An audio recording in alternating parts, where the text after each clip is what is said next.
Hi everyone, welcome to GK hub. Okay అండి, present మనము నిఫ్టీని 15 minutes time ఫ్రేమ్లో చూస్తున్నాను.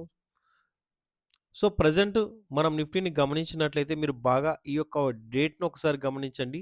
22 ఏప్రిల్. సో 22 ఏప్రిల్ ఏమవుతుంది, ఒక 21 ఒక్క నిమిషం అండి, 22 ఏప్రిల్. సో ఈ వాల్యూ ఏమవుతుంది, 22 ఏప్రిల్ యొక్క హైని ఇంతవరకు బ్రేక్ అవ్వలేదు. ఎప్పటి వరకు, మే యొక్క 8 వరకు. అలాగే 24 24 ఏప్రిల్ యొక్క లోని బ్రేక్ అవ్వలేదు. మార్కెట్ ఏమవుతుందండి, ఈ యొక్క రేంజ్‌లోనే ఆల్మోస్ట్ మూవ్‌మెంట్ అనేది జరుగుతుంది. సో, డౌన్ సైడ్ సపోర్ట్ కాబట్టి మనం దానికి గ్రీన్ కలర్ లైన్‌ని ఇండికేట్ చేస్తున్నాము. అప్ సైడ్ వాల్యూ ఎప్పుడు కూడా రెసిస్టెన్స్ అండ్ సెల్లర్ జోన్ అవుతుంది కాబట్టి దానికి రెడ్ కలర్ లైన్‌లో ఇండికేట్ చేస్తున్నాను.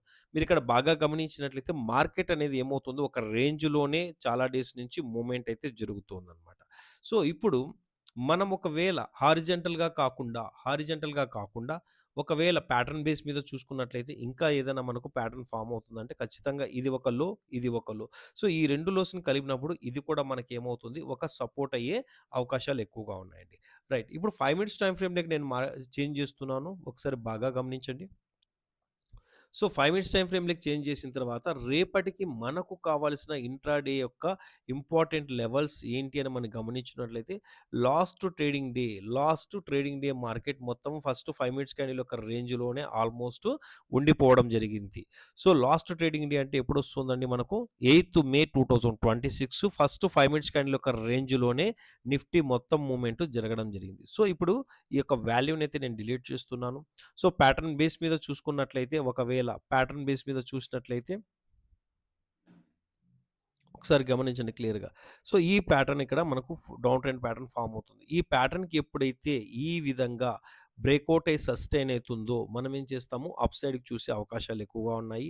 లేదా ప్యాటర్న్‌లో ఉన్నంత సేపు బేరిషే. ప్యాటర్న్ యొక్క లో బ్రేక్ అయితే ఫస్ట్ ఈ యొక్క ట్రెండ్ లైన్ ఏమవుతుందండి మనకు సపోర్ట్‌గా అయ్యే ఛాన్స్ ఉంది. ఈ ట్రెండ్ లైన్ ఏమవుతుంది, సపోర్ట్ అవుతుంది. ఈ ట్రెండ్ లైన్ కంటిన్యూ బ్రేక్ అయితే హారిజంటల్ సపోర్ట్ ఏమవుతుంది, 23,997 అవుతుంది. దాని తర్వాత నెక్స్ట్ సపోర్ట్ ఏమవుతుంది, ఈ యొక్క వాల్యూ 23,877, 23,808, ఈ 3 సపోర్ట్స్ అయితే మనకు మార్కెట్‌లో కనిపిస్తున్నాయి. ఈ ట్రెండ్ లైన్ ఖచ్చితంగా ఫోకస్ చేయాల్సి అయితే ఉంటుందండి. ఒకవేళ ఈ యొక్క ట్రెండ్ లైన్ బ్రేక్ అయితే, ఈ యొక్క ట్రెండ్ లైన్‌ని సారీ ఈ యొక్క డౌన్ ట్రెండ్‌ని బ్రేక్‌ఔట్ అయ్యి సస్టైన్ అయితే, సో ఫస్ట్ ఇక్కడ ఒక రెసిస్టెన్స్ ఉంది. ఈ బ్రేక్‌ఔట్‌లో ఆల్మోస్ట్ ఈ యొక్క రెసిస్టెన్స్‌ని ఆల్మోస్ట్ ఇది బ్రేక్ చేసే అవకాశాలు ఎక్కువగా కనిపిస్తున్నాయి. అయినప్పటికీ ఇండికేట్ చేస్తున్నాను. ఇది ఇంపార్టెంట్ లెవెల్ అయితే అవుతుంది. ఒకవేళ దీని తర్వాత నెక్స్ట్ మనకు మార్కెట్‌లో ఒక మంచి రెసిస్టెన్స్ వాల్యూ ఏదొస్తుందంటే ఈ యొక్క వాల్యూ అనమాట. సో ఈ విధంగా మార్కెట్ ఒకవేళ ఫ్లాట్ ఓపెన్ అయ్యి అప్ సైడ్‌కి మూవ్ అవుతుంటే ఫస్టు 24,244 అవుతుంది. ఒకవేళ ఈ వాల్యూని కంటిన్యూగా బ్రేక్‌ఔట్ అయ్యి సస్టైన్ అయినట్లయితే, కంటిన్యూగా బ్రేక్‌ఔట్ అయ్యి సస్టైన్ అవుతూ అప్ సైడ్‌కి ర్యాలీ కంటిన్యూ చేస్తున్నట్లయితే second target and second resistancy 393 అవుతుందండి. ఒకవేళ ఇక్కడ మార్కెట్ గిన బ్రేక్అవుట్ అవ్వలేదు, ఇక్కడ రెసిస్టెన్స్‌ని రెస్పెక్ట్ చేస్తుంటే ఈ విధంగా మళ్ళీ అగైన్ డౌన్ సైడ్‌కి మనము చూసే అవకాశాలుంటాయి. సో ఎప్పుడైనా కానీ ఒక టార్గెట్‌ని కంప్లీట్ చేసిన తర్వాత దాని అబోవ్ బ్రేక్అవుట్ ఇచ్చి సస్టైన్ అవుతుందా? లేదా ఆ వాల్యూని బ్రేక్అవుట్ ఇవ్వకుండా డౌన్ సైడ్‌కి ఫాల్ అవుతుందా అనే విషయాన్ని మీరు గమనించాల్సి ఉంటుంది. రైట్ అండి. ఒకవేళ మార్కెట్ ఫ్లాట్ ఓపెన్ అయ్యి ఈ విధంగా డౌన్ సైడ్‌కి ఫాల్ అవుతుంటే ఫస్ట్ సపోర్ట్ ఏమవుతుంది, ఈ యొక్క ట్రెండ్ లైన్ ఫస్ట్ సపోర్ట్ అవుతుంది. ఈ యొక్క ట్రెండ్ లైన్‌ని సపోర్ట్ చేయకుండా కంటిన్యూ డౌన్ సైడ్‌కి ఫాల్ అవుతుంటే second support and second target 23,977 అవుతుంది.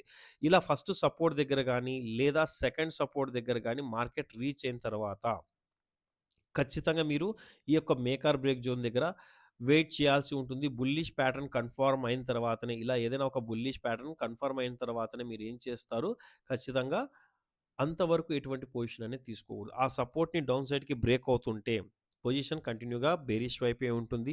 అలాగే ఆ సపోర్ట్‌ని బ్రేక్ డౌన్ అవ్వకుండా అక్కడ రెస్పెక్ట్ చేస్తున్నట్లయితే అక్కడి నుంచి మళ్ళీ మార్కెటు బయర్స్ కంట్రోల్‌లోకి వచ్చే అవకాశం ఉంటుంది. సో, ఈ విధంగా సపోర్ట్ అండ్ రెసిస్టెన్స్‌ని కానీ, ట్రెండ్ లైన్‌ని కానీ మనము 1 డే బిఫోర్ కానీ, లేదా మార్కెట్‌కి బిఫోర్ ఓపెన్ అవ్వడానికి బిఫోరే మీరు అప్లై చేయాల్సి ఉంటుందన్నమాట. సో, ఇలా అప్లై చేసుకున్నప్పుడు మాత్రమే మీరు ట్రేడ్ అనేది చేయాల్సి ఉంటుంది. అలా కాకుండా మీరు మార్కెట్‌లో ఎటువంటి లెవెల్స్‌ని కానీ, లేదా ఎటువంటి ప్యాటర్న్స్ కానీ ఫైండ్ ఔట్ చేయకుండా ట్రేడ్ చేయడం అనేది మీ యొక్క క్యాపిటల్‌ని రిస్క్ చేయడం అవుతుందండి. మీ యొక్క క్యాపిటల్‌ని రిస్క్ చేయడం అవుతుంది. సో, దానివల్ల ఖచ్చితంగా ఏదో ఒక ప్యాటర్న్ కన్ఫర్మ్ అయిన తర్వాతనే మీరు ట్రేడ్ చేయాల్సి ఉంటుంది. స్టాప్ లాస్‌ని ఖచ్చితంగా రెస్పెక్ట్ చేయాల్సి ఉంటుందండి. స్టాప్ లాస్‌ని ఖచ్చితంగా రెస్పెక్ట్ చేయాల్సి ఉంటుంది. Thank you friends. జై హింద్.